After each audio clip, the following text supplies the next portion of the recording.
Subject-Verb Agreement. It sounds so simple, right? It's one of the first things we learn in English class, and yet it's this one little rule that trips up just about everyone, from total beginners to professional writers. It seems straightforward, but as we're about to find out, it is full of tricky little exceptions. So today, we're going to break it all down. Okay, let's just jump right in with a little test. Take a look at this sentence. One of the boxes is open or are open. What does your gut tell you? You see that word boxes right next to the verb, and your brain probably immediately shouts are. But hang on a second. Is that really right? Look, if you pause for even a split second there, don't worry. You are in very good company. This exact kind of sentence is one of the biggest grammatical hurdles in the entire English language for native speakers and learners alike. So, why is this one rule so notoriously difficult? Well, believe it or not, the data shows a pretty surprising pattern about where we all tend to get stuck. To really get to the bottom of this, we can look at some actual research. A 2019 study took a close look at the writing of university students who were learning English, and it basically pinpointed the exact moments they were struggling with subject-verb agreement. Now, this is where it gets really interesting. Look at that first bar. A whopping 72% of the errors happened with simple, singular subjects. We're talking about your basic he walks, she talks kind of rule. You'd think the super complex sentences would be the biggest problem, right? Nope. It's the fundamentals that trip us up the most. And here is a perfect example of what I mean, taken right from that study. A teacher give lessons every day. We all know instinctively that it should be gives, but when you're in the flow of writing, that tiny little s is just so easy to forget. Okay, so to avoid these common mistakes, we've got to go back to square one. Back to the foundational rule. I promise, once you really get this down, everything else just starts to click into place. Here it is, the big secret. Subject-verb agreement just means the subject, the who or what, has to match the verb, the action. If the subject is singular, the verb has to be singular. If the subject is plural, the verb has to be plural. The dog runs. The dogs run. That's it. That's the whole game. But, as we saw with that very first question, the real challenge isn't knowing the rule, it's finding the real subject. So, it's time to put on our detective hats. Let's figure out how to spot the subject, even when it's trying to hide. All right, detective, here's your next case. The woman with all the dogs walks or walk down my street. Once again, your eyes are probably drawn to dogs, that plural word sitting right there next to the verb, and it's tempting you to say walk. But hold on. Are the dogs really the ones doing the walking here? Okay, here is the absolute golden rule for solving these little mysteries.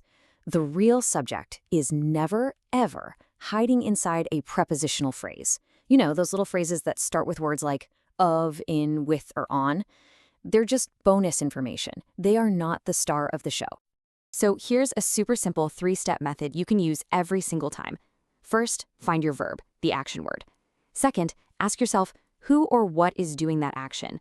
And third, this is the secret weapon, just mentally cross out any of those prepositional phrases that are cluttering things up. Let's try it on our sentence. The moment we ignore the phrase with all the dogs, boom, the real subject is staring us right in the face. Who walks down the street? The woman. Woman is singular, so the verb has to be singular, walks. See? Simple as that. So, we know how to find the subject now, but what happens when the subject itself is, well, complicated? Like, what if it's a whole group of people or things?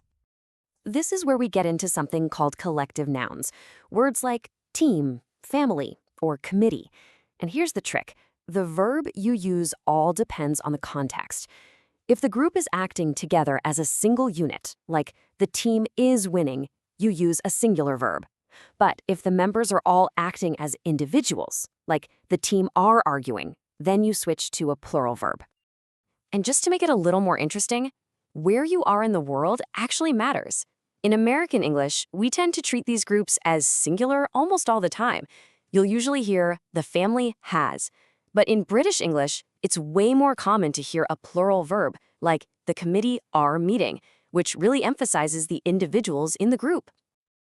Now, if you're ever stuck and you're just not sure which one to use, here is a fantastic little hack. Just add the words members of in front of the noun. So instead of agonizing over whether to say the jury was or the jury were, you can just say the members of the jury were. Problem solved. Okay, let's do a quick lightning round of a few other common traps. First up, indefinite pronouns like everyone, each, and nobody. They might feel plural, but they are always singular. So it's everybody knows. Next, when you connect two subjects with the word and, they become plural. She and her friends are at the fair. Easy enough. And finally, the either or rule. For this one, the verb just agrees with whichever subject is physically closer to it in the sentence. So it's the boy or his friends run, but if you flip it, it becomes his friends or the boy runs. All right, we have covered a lot of ground. Let's pull all of this together into a final checklist of the most important takeaways to help you out. So here are the 5 golden rules to remember. 1. The core rule. Subjects and verbs always have to match in number. 2. Be that subject detective and ignore those distracting phrases in between. 3. Pronouns like everyone and each are always singular. 4. With either or, the subject that's closest to the verb wins. And 5. For those collective nouns like team, remember that context is everything. And hey, before we finish, here is one last pro tip that catches so many people out. Watch for sentences that are inverted, the ones that start with there is or there are. In these cases, the subject actually comes after the verb.